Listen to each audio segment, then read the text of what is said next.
Well, I'm going to start. Welcome everybody to this new innovation challenge.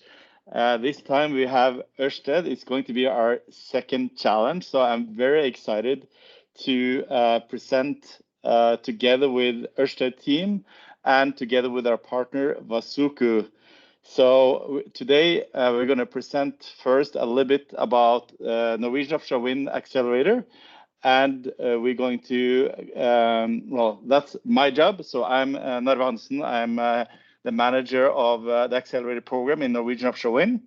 So we're going to start with that.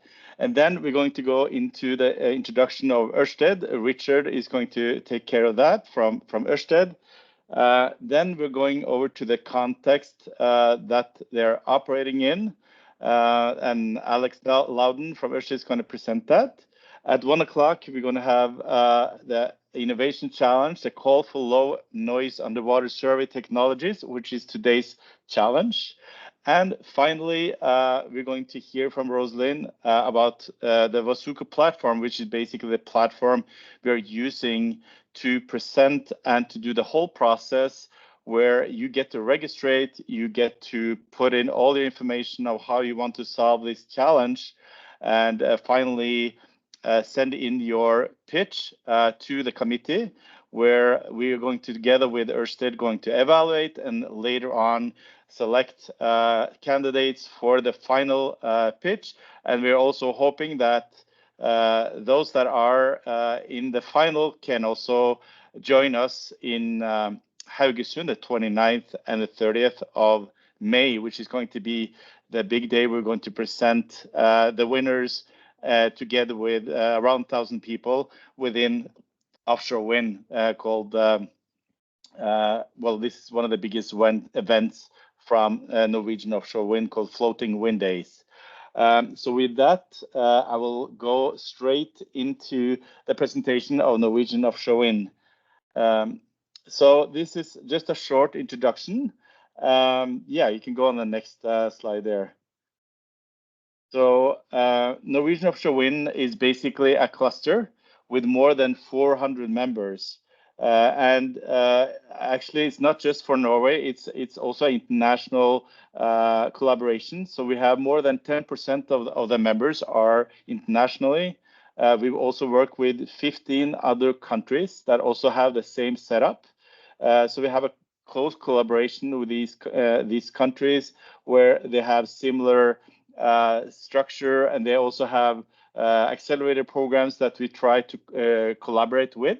So there's a big collaboration here on looking at how we can help startups and scale-ups to connect and to evolve, to work close with our industry partners, just like Ørsted here today.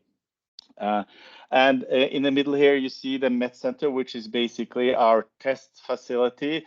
Today we have 2 operating windmills, floating windmills in west coast of Norway, and we have 5 more to come that is close to being set up, and where we also have the possibility of looking at testing facilities together with the industry partners and or the ones that have the rights of doing that together with the startups. The next slide, please. So the Norwegian Offshore Wind is set up with different focus areas. Like I mentioned now, the cluster with the 400 members, where we have close to 50 events a year. There's a lot of working groups, there are a lot of smaller activities, but there's also some big events that we do. And we also have collaboration with, for example, Wind Europe or other big companies that's setting up events, helping startups and scale-ups. So we are coordinating and finding the best startups that could join those types of events. And the Met Center, I mentioned already, NOW Accelerator just started. We had the kickoff 14th of December last year, and we had our first challenge with O Energy and Choreo starting 14th of March this year. It's actually finishing within next week. And now today, super happy to have the team from Ørsted. And then we have Floating Wind Days, which is the big event that I was mentioning, 29th and 30th of May in the West Coast in Haugesund or Norway, where we really hope that many of you have the possibility of joining. And we also have something we call Visit Norway, which is basically a collaboration with many other countries where we invite our promising startups and scale-ups or industry partners to go and visit other countries to get insights and get contacts of business opportunities there. Next slide, please. Yeah, so the main aim for this accelerator is it's more of looking at how we can set up testing possibilities. The test center is a very big focus, and how we can help you as a startup or scale up to connect with the industry partners. So that's a key element here. The challenges is one of the elements of that, where they define something that they want to solve, and hopefully finding the really good solution together with you, and then being able to work and connect with you after the challenge.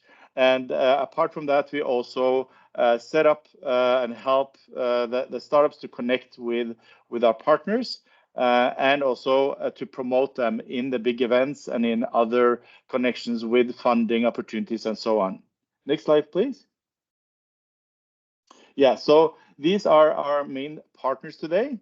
So we have 11 partners.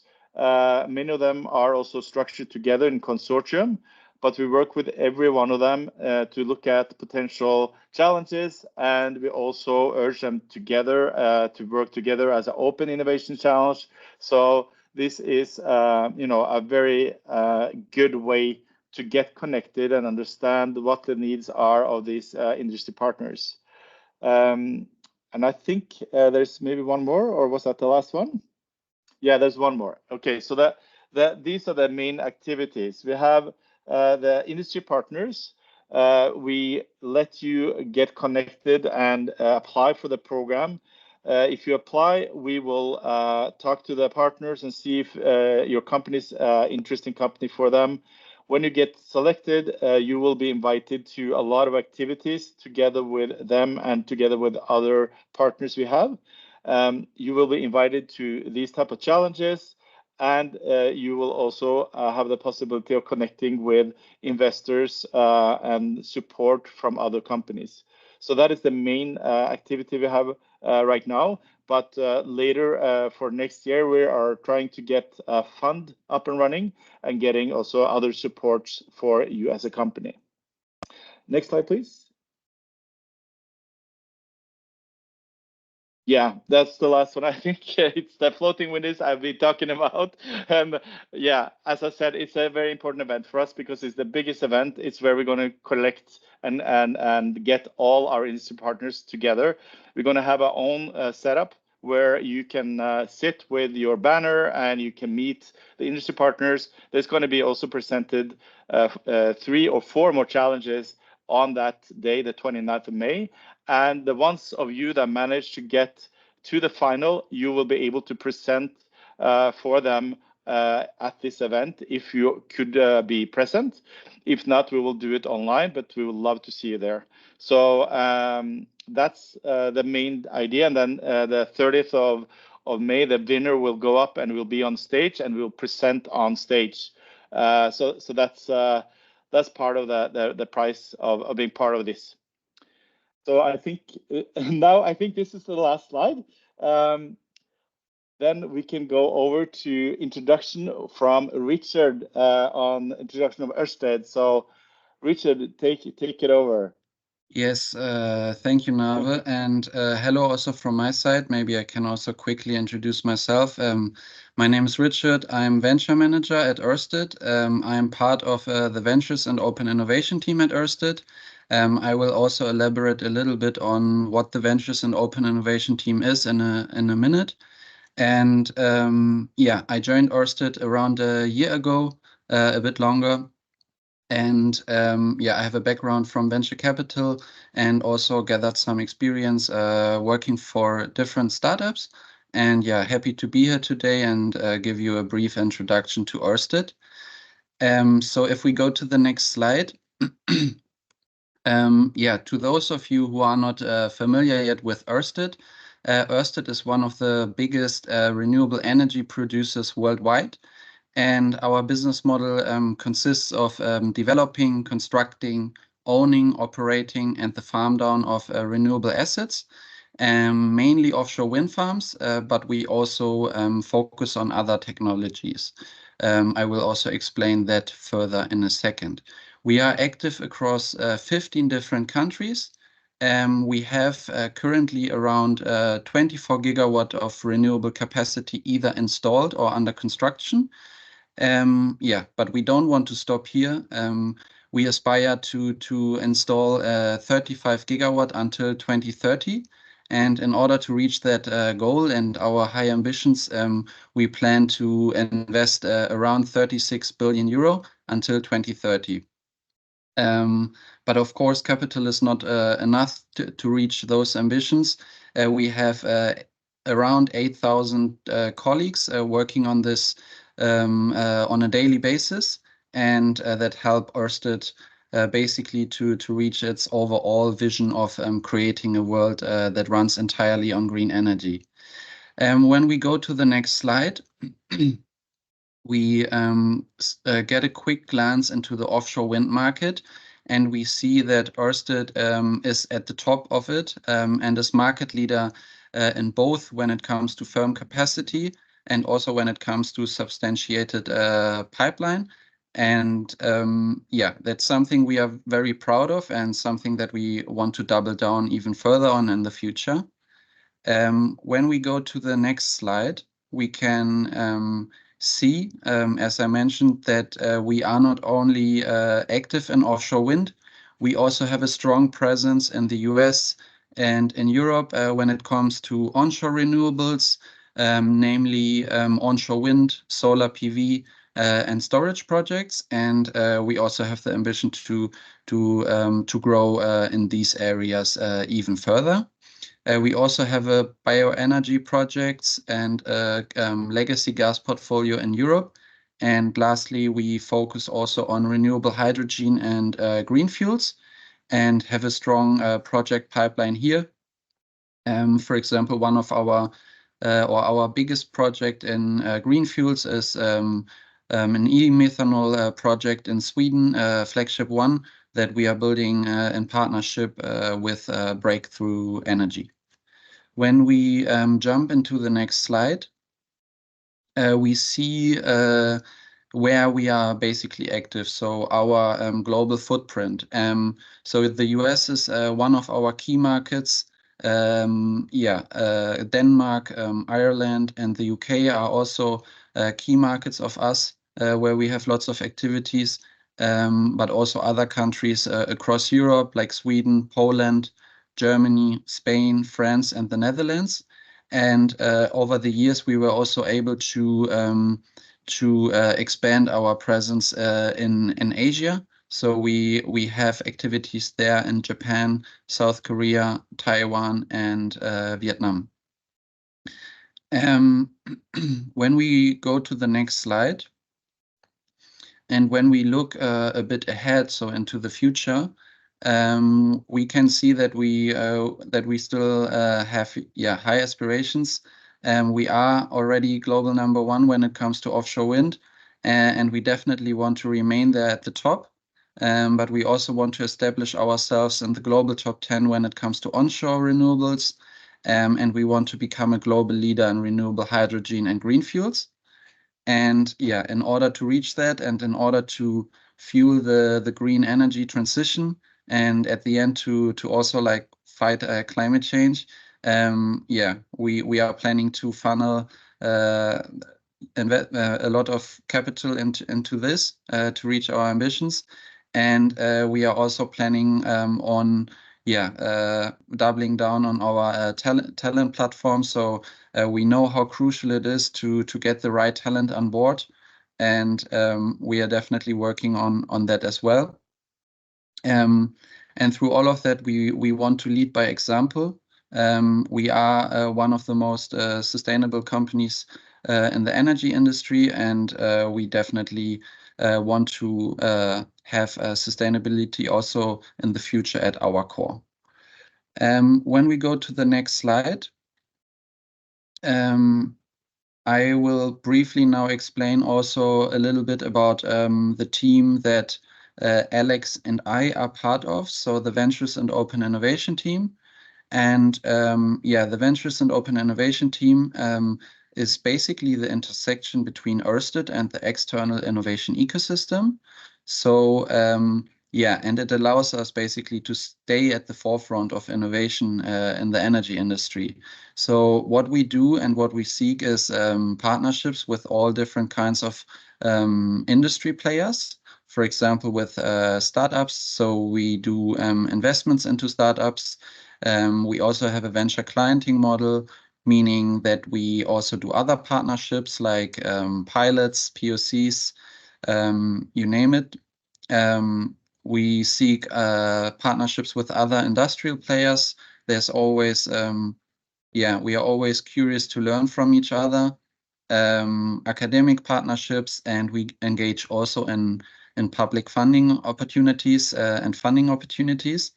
And yeah, the Ventures and Open Innovation team is organized into different innovation hubs. So we have one team that is based in Copenhagen, Denmark. We have one team that is based in the UK, and we have one that is in the US. And this organization allows us to stay really close to these different markets and to really get an understanding what's happening there in terms of innovation. When we go to the next slide, we get a quick glance what we seek when we kind of seek partnerships and when we look at the external innovation ecosystem. So on the one hand side, we aim to access concepts that enable Ørsted to reach its short and medium term innovation ambitions, so in the next 5 years. And these are mainly concepts that are already kind of close to our core. But we also try to detect emerging trends and more radical innovations. So innovations and technologies that might not seem relevant to us right now, but that have the potential to disrupt the energy industry and our business model. What we can bring to the table is also a couple of things. So we can grant access to sector-leading green energy expertise. So we have a really big network of internal subject matter experts from all different kinds of fields. Of course, access to our green energy assets, access to capital, as I already mentioned, access to the markets around the world where we are active in, and lastly, also access to our brand, as we are one of the most sustainable companies in the energy industry. Yeah, I think that was my last slide. So yeah, Alex. Thanks, Richard, and hopefully that's given everybody a bit of an introduction as to who Ørsted is as a company. I'm going to take a bit of a step back and look more at the kind of context in which we're operating as a renewable energy company before Natalia dives back down and introduces us to the topic of the challenge that we've selected to focus on as part of the NOW Accelerator. So I think it's clear to everybody that that global temperatures are rising, and climate change is one of the biggest kind of threats to our society that we're facing at the moment. You know, CO2 emissions are continuing to rise, and we're really expecting to see temperatures to rise throughout the rest of this century and beyond. And you know, this threatens not just you know, our kind of way of working, but it has a very significant potential impact on the natural world around us. And with that comes a huge economic threat as well, because such a lot of what we do, not just as us as an energy company, but around the world, is reliant on, you know, natural resources on the planet. And so it's clear that we really have to act now, and we have to act quickly to try and address this. And I think, what's also clear is that offshore wind is a really pivotal technology and industry that can help to decarbonize the energy system, which is a very significant source of greenhouse gas emissions in our economy. And Ørsted and the wider industry have been at the forefront of pioneering offshore wind as an industry, and really the last couple of decades have been a story of increasing scale and decreasing costs to enable it to be one of the best large scale renewable energy sources that we have available to us. So we're seeing larger sites being developed. We're seeing larger turbines as being a key driver to unlocking those larger sites. But with that increased scale, it also means that we have to do a lot more activity offshore, and we need to have an increasingly good understanding of the sites in which we're operating.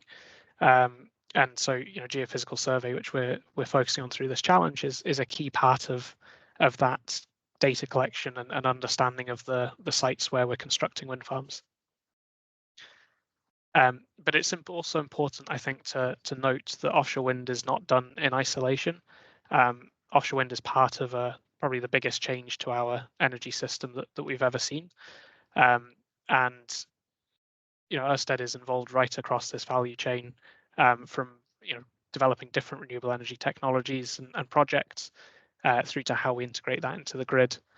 And everything that we do as an industry and as a company, obviously has an impact, and we really need to understand, measure, monitor, and control the impact we have on the world around us. And so that's been a really key guiding principle for us as we construct the renewable energy projects we're working on. And so it's important to us that we take a really science-based approach to this. We've set ourselves high standards, both in terms of the projects we develop and the kind of sustainability and biodiversity focused targets that we set ourselves. And I guess we see this as a really important thing to do. But we're also increasingly seeing that countries are setting more and more stringent regulations and legislation about this. And so we've been a front runner in kind of leading the way, but increasingly everybody is going to have to deliver on targets like this if we're to truly reach net zero and do so in a way that doesn't have a significant impact on the world around us.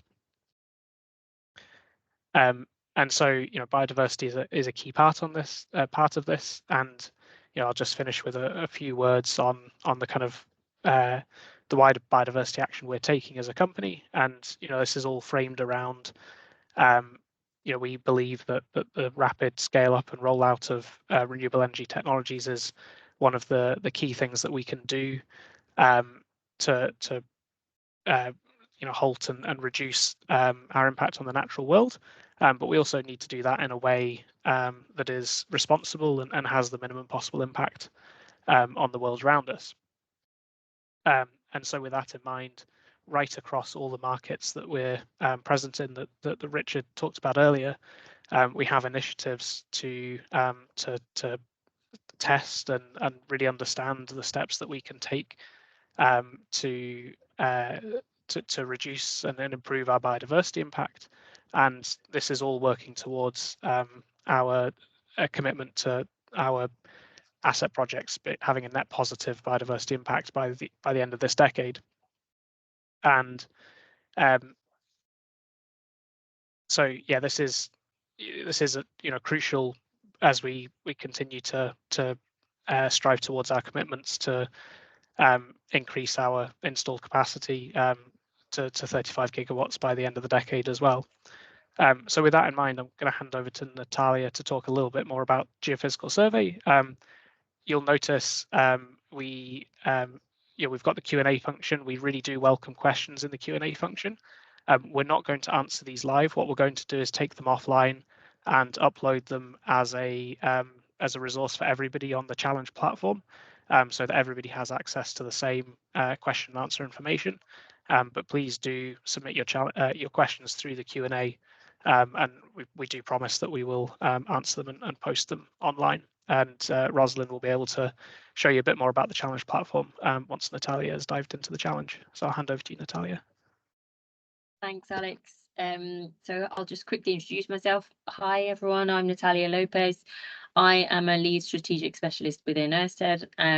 I sit within our strategic environment and permitting team, and one of the kind of core areas that I focus on is underwater noise and the kind of impact on marine life across our business, and what we could be doing as a business to kind of mitigate those impacts and develop R&D, research, development, and innovation to kind of tackle one of our biggest concerns as a business. So if we go on to the bit of an introduction to the challenge. So I'm sure many of you on this are aware of what geophysical surveys are, but just to kind of quickly recap, we use geophysical surveys to scan the seabed by a non-invasive means. So we're not actually physically interacting with the seabed in these particular surveys, and we use them to understand a bit more about the surface seabed features, but also subsurface features, to understand what our kind of constraints, installation methodologies, engineering and design parameters need to be,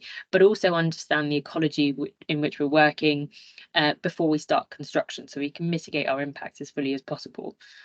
We then take this data to determine how we're actually going to build our wind farm and where we're going to put things. There's a little picture, as you can see below, the types of equipment we might typically use.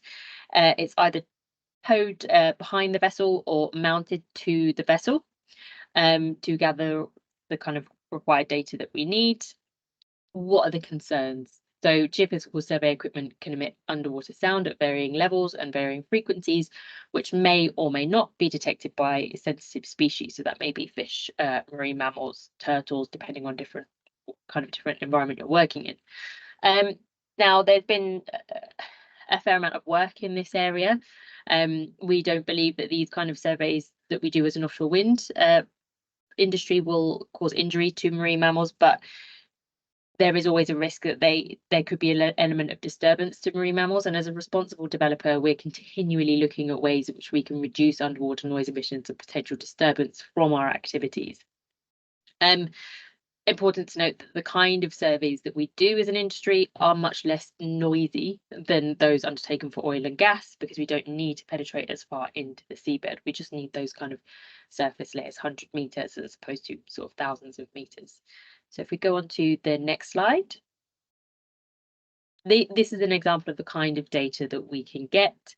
So the magnetometer will help us detect metallic debris, shipwrecks, buried objects, unexploded ordnance we might need to either route around or move prior to construction. Side scan sonar to get seafloor imaging for seabed classification and detect objects like boulders that might pose a construction hazard. Sparker and sub-bottom profiler to give us that information on the geology to help us design our infrastructure and installation methodologies, and multi-beam echo sounder to kind of give us that more detailed information about bathymetry. Now, each of these will have different frequencies, as I mentioned earlier, and so there are some that we are more concerned about than others. So sparkers and sub-bottom profilers are probably the ones that garner the most concern from our regulators.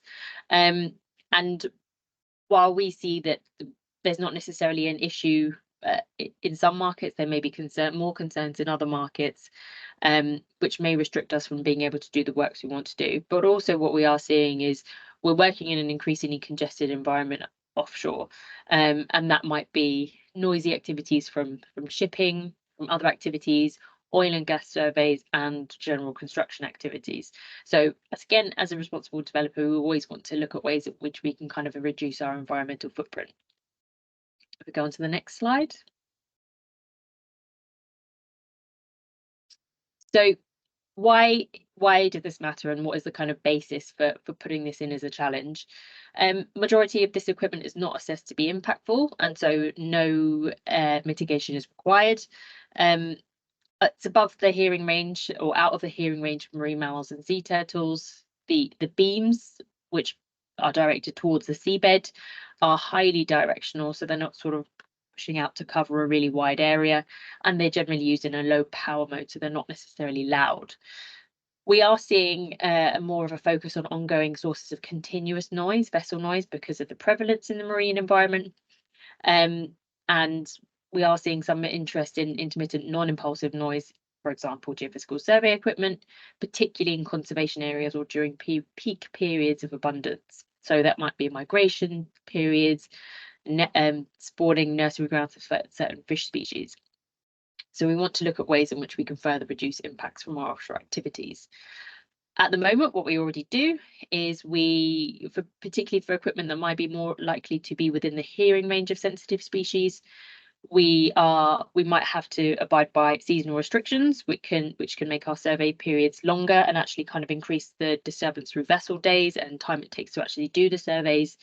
We may deploy observers to mitigate potential impacts and kind of have a soft start to certain equipment if that's possible, or delay startup of equipment. And we may use the marine mammal tracking software in sensitive regions. So, for example, in areas where we have very sensitive North Atlantic right whale. If we go on to the next slide.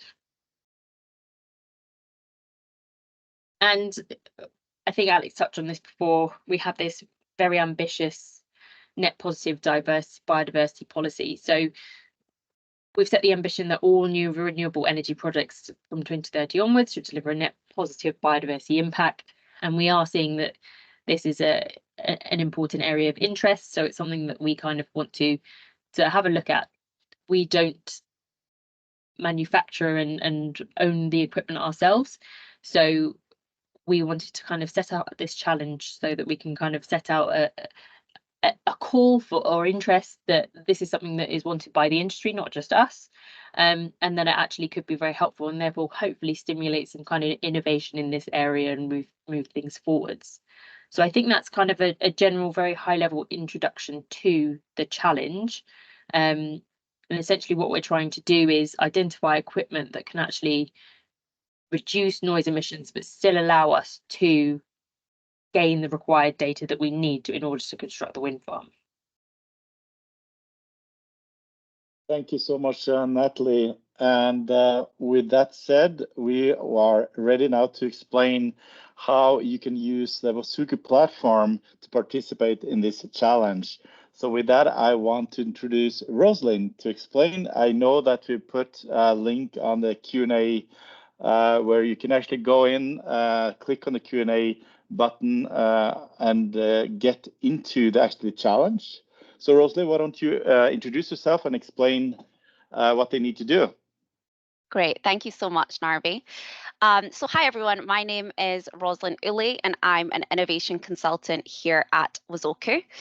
As you will now have heard, Norwegian Offshore Wind and Wasoko have partnered to create NOW's Accelerator community platform, where startups, SMEs and industry partners can collaborate to develop the offshore wind industry seamlessly. So Wasoko is powering this open innovation challenge with Ørsted on our platform, and we have solved over 2,500 challenges just like this one. So we're really excited to kick this off with Ørsted.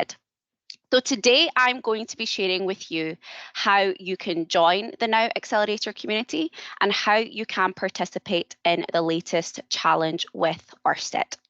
So as Narvi mentioned, the link is in the chat, so please feel free to follow along with me if you would like to do so. So the home page is where you will land, and this is also where you'll be able to explore all of the live challenges that are being run as part of the NOW Accelerator program. So you can scroll through, find the challenge that we've been discussing today, which is the call for low noise underwater survey technologies. You can click into the challenge and you can start learning more about how you can get involved. Now, the challenge overview section really provides you with a comprehensive overview of all of the information that you will need as a solver, as a startup, or a scale-up to be able to contribute to this challenge. This includes the problem background, any solution requirements, and we've split these actually into some must-haves and nice-to-have to give you as much guidance as possible and to really support you in setting expectations. Now, in order to add a solution to the challenge, you must be logged in and registered. And you can do that quite easily, either in the top left of the screen here where my cursor is, or within the challenge in itself. So I'll just show you what the login page looks like. And as you scroll down, you'll have the ability to register for a new account or log in. And just switching gears, let's pretend that you have logged in and you have registered. I want to take you back into the challenge and show you exactly how you can then add your solution. So we're back into the challenge now, and as soon as you're logged in and registered, you'll see your profile icon in the top right, but then you'll also have this button here that allows you to add a solution. When you add a solution, you'll be presented with the form that you will be required to enter into and enter all of the information pertaining to the challenge. But on the right-hand side, you'll also have the challenge text in the description to support you in providing a submission to the challenge. Within the submission, you have the ability to add attachments to support your solution as well. So please feel free to do so and give the evaluators and the Ørsted team enough information to be able to fully evaluate your solution against the evaluation criteria that has been set. Once you have completed the form, you simply will publish the solution, and this will be sent directly to the team ready for evaluation. And we really look forward to receiving all of your solutions to the challenge.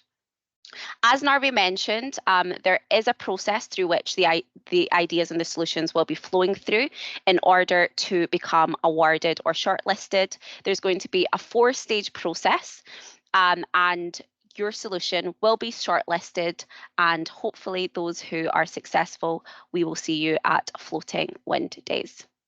Any questions, feel free to pop them in the chat and I'd be more than happy to answer them. But other than that, back over to you, Narvi. Thank you so much, Rosalind. I do think we got a good explanation now. If there's any further questions, feel free to reach out to us. But there will be also a form that we're going to set up. So if you in a later stage have any questions, you can send in the questions in the form. You will find it when you have registered into the platform. So we're going to set up a link there so you can actually send us questions through that form. So that's, I think, the best way to contact or reach us. And we are really excited and looking forward to see all the good initiatives that you want to send into us. Is there any other points that the team from Ørsted wants to mention before we end this webinar? Because if not, I just want to say thank you all for participating. This webinar was recorded, so we will also send you a link to the presentation if you want to go through that again. And thank you all for participating. So I think that's all for today. And yeah, look forward to hear from you all. Thank you, guys. Thank you. Thanks. Thank you.